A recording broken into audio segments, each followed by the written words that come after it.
हर हर महादेव, जय शिव शंभू। तो फ्रेंड 30 जुलाई से सावन का महीना शुरू हो रहा है। तो जो भी हमें पूजा पाठ का नियम लेना है वो 30 जुलाई को ही लेना होगा। तो जैसे हम घर पर रोज़ाना शिवलिंग की पूजा कैसे करें, और इसी तरह से आप पार्थिव शिवलिंग बनाकर भी रोज़ाना पूजा कर सकते हैं। और इस तरह से आपके घर में जो भी विराजमान शिवलिंग है उनकी पूजा, ठीक है। तो ये पूजा आपको रोज़ाना करनी होगी। एक समय आप निश्चित कर लें। आप प्रदोष काल में करना चाहें तो शाम के समय भी कर सकते हैं या फिर सुबह में। वैसे तो शिव जी की पूजा दिन में किसी भी टाइम कर ली जाती है। तो देखिए फ्रेंड, आपको शिवलिंग, आपके पास में जो भी शिवलिंग है आपको वो लेनी होंगी। आप चाहें तो अपने घर के मंदिर के सामने ही एक थाली में भी विराजमान कर सकते हैं। मैंने यहाँ पर आपको पूजा जो हमारी शिवलिंग जहाँ पर रखी हुई है, मतलब विराजमान है, वहीं पर ही करके दिखाई है आपको। तो पहले आपको सभी सामान रख लेना है और सावन शुरू होने से पहले एक थाली में आप सारा सामान इकट्ठा कर लें। इससे क्या है, रोज़ाना पूजा करने में आपको आसानी होगी। सामग्री क्या क्या चाहिए, अगर इस पर वीडियो चाहिए तो मैं उस पर भी बना दूंगी क्या क्या सामान की ज़रूरत पड़ती है। तो सबसे पहले हमें शिवलिंग को, उस शिवलिंग में जो जलहरी होती है उनको हमें उत्तर दिशा की ओर करना होता है, ठीक है। तो सबसे पहले हमें शिव परिवार का पूजन करना होगा। तो सबसे पहले गणेश जी को जल चढ़ाना है, गौरा मैया को चढ़ाना है, और जो शिव जी की पुत्री हैं अशोक सुंदरी, वहाँ पर जल चढ़ाना है। और फिर हम, और जल में आप मतलब गंगा जल जरूर मिलाएं, ठीक है।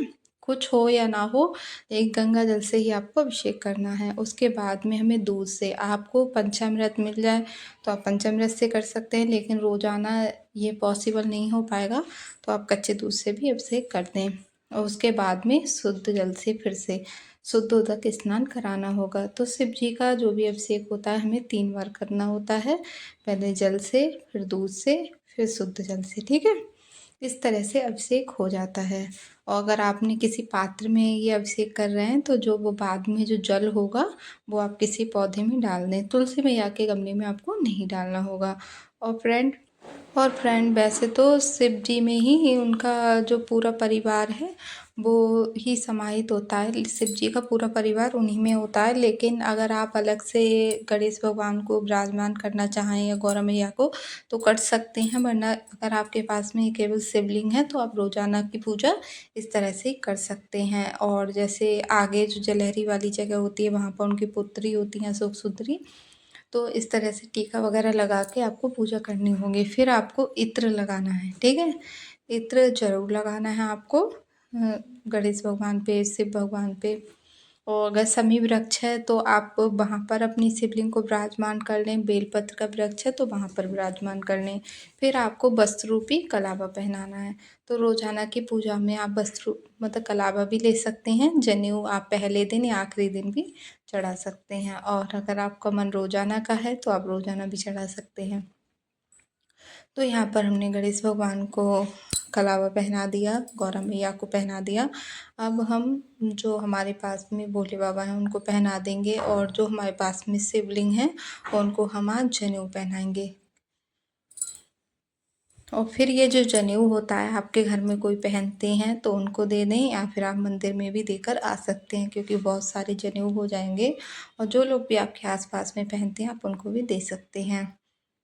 और स्नान करा दिया। स्नान के बाद में हमने वस्त्र पहना दिए, और वस्त्र के बाद में हमें करना होगा तिलक, ठीक है। और हमने इत्र भी लगा दिया है। उसके बाद में हमें सबसे पहले हम अपना दीप प्रज्वलित करेंगे, ठीक है। और दीप जो है आप देसी घी का भी ले सकते हैं या तिल के तेल का। और एक पात्र लेने, उसमें स्वास्तिक बनाने, कुछ फूल डाल के आप दीप प्रज्वलित कर लें, क्योंकि जो हम पूजा कर रहे हैं उसका साक्षी जो है वो हमारा दीप होगा।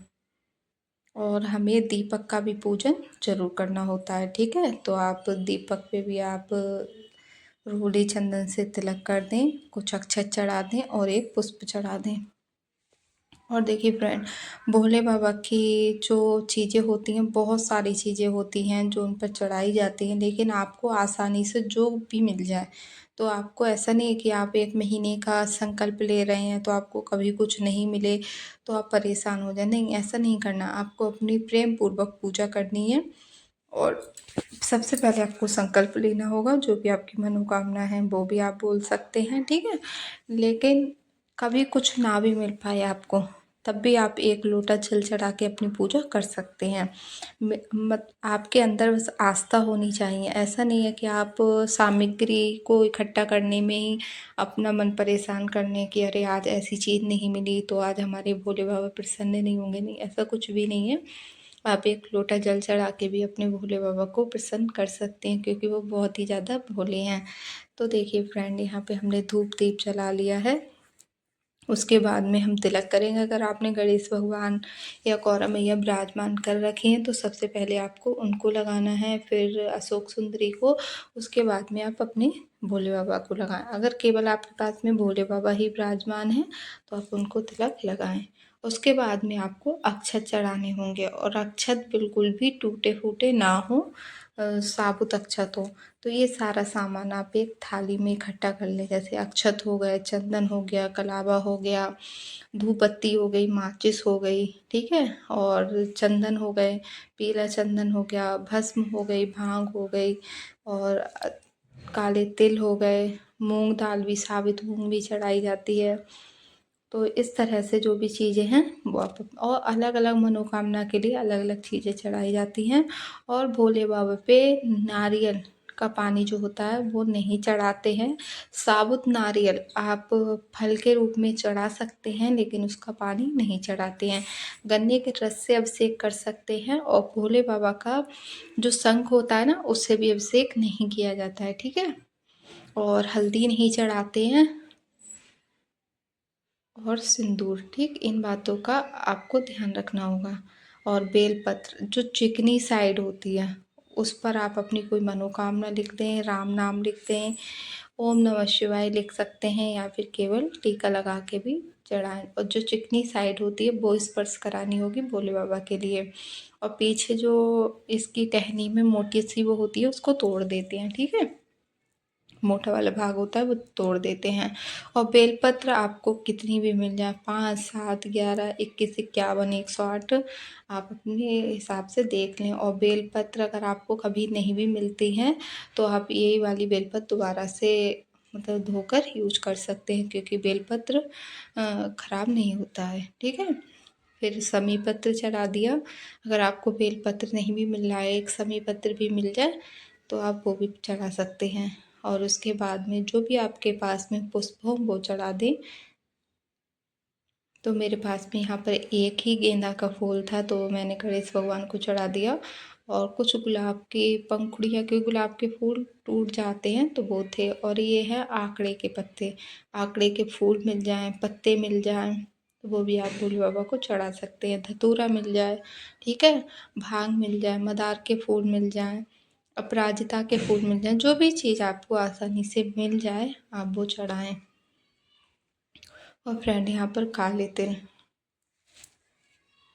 चढ़ाने हैं, और गुलाल से भोले बाबा का श्रृंगार करें, गुलाल चढ़ाएं, अबीर गुलाल ये सारी चीज़ें आपको चढ़ानी होंगी।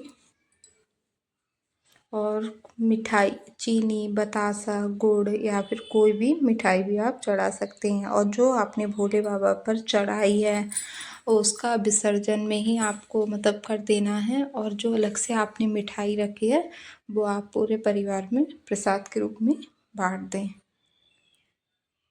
और कुछ आपको दक्षिणा चढ़ानी होगी, कम ज़्यादा आप अपने हिसाब से चढ़ा सकते हैं, ठीक है। उसके बाद में आप शिव चालीसा का पाठ कर सकते हैं, या फिर जो भी आप पाठ करना चाहें, ठीक है, वो आप पाठ करें। पाठ करने के बाद में जो भी आपने हाथ में पुष्प लिए हैं उनको वहाँ पर ही चढ़ा दें। और जो दक्षिणा होती है वो आप मंदिर में भी देकर आ सकते हैं, या फिर इसका प्रसाद मंगा के पूरे परिवार में भी बांट सकते हैं, ठीक है, या फिर किसी बालक को भी दे सकते हैं। और उसके बाद में आपको प्रेम पूर्वक आरती करनी होगी, पहले गणेश भगवान की फिर शिव भगवान की। और आरती करें, आरती के बाद आपको क्षमा याचना करनी होगी कि पूजा में रही हुई भूलों के लिए आपको क्षमा याचना करनी होगी। और फ्रेंड, इतनी सरल विधि आपको कैसी लगी रोज़ाना पूजा की? और बहुत सरल विधि से मैंने आपको पूजा करके दिखाई है, कमेंट में ज़रूर बताना, ठीक है। और प्लीज़ फ्रेंड लाइक कर दिया करो, सब्सक्राइब भी कर लो। और बहुत ही ज़्यादा सरल विधि मैंने बताई है। और आपको पार्थिव शिवलिंग या फिर 108 शिवलिंग का अभिषेक की वीडियो चाहिए तो कमेंट में